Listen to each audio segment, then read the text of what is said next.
Party రాజకీయాల కంటే కుల రాజకీయాలు చాలా డేంజర్. కులం పేరుతో జరిగే రాజకీయం కంటే మతం పేరుతో జరిగే రాజకీయం చాలా డేంజర్. ఇంతకీ ఈ మత రాజకీయాలను ఎలా కనిపెట్టేయాలి? సింపుల్గా చెప్పేస్తా. నెంబర్ 1, మనిషిని దేవుడు ప్రేమించమని చెప్పాడు. దేవుడు మనిషిని ప్రేమించమని చెప్తే ఈ మత రాజకీయాలు చేసే వాళ్ళు చెప్పే మొట్టమొదటి మాట అవతల మతం వాడిని ద్వేషించమనుకుని చెప్తారు. ఎప్పుడైతే అవతల మతం వాడిని ద్వేషించమనుకుని ఎవరైనా మీకు చెప్పారనుకో, వాడు మత రాజకీయాలు చేస్తున్నట్టు లేదా మత రాజకీయాల్లో ఇన్వాల్వ్ అయిపోయినట్టు. నెంబర్ 2, నిన్ను రెచ్చగొడతారు, నీలో అనుమానాలు క్రియేట్ చేస్తారు, అన్నిటికన్నా మించి నీలో అసూయను క్రియేట్ చేస్తారు. చివరాఖరికి నిన్ను ముందుకు తోసేస్తారు, వాళ్ళు వెనక్కి ఉండిపోతారు.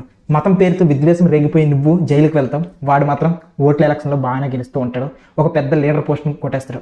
నెంబర్ 3, చట్టము రాజ్యాంగము క్లియర్గా మన మతంలో మనం ఎంతవరకు ఎదగొచ్చు, మనం ఆత్మీయ పరంగా ఎంతవరకు ఎదగొచ్చు అనే క్లియర్గా రాసి ఉంటుంది. కానీ వీళ్ళు మాత్రం ఏం చెప్తారో తెలుసా? మత రాజకీయాలు చేసే వాళ్ళు చట్టము రాజ్యాంగం మనకు సంబంధం లేదు, మనమే ముఖ్యం, మనమే గ్రేట్ అని చెప్పి నీలో అక్కర్లేని ఆక్రోశాన్ని క్రియేట్ చేస్తారు, నిన్ను నాశనం చేస్తారు.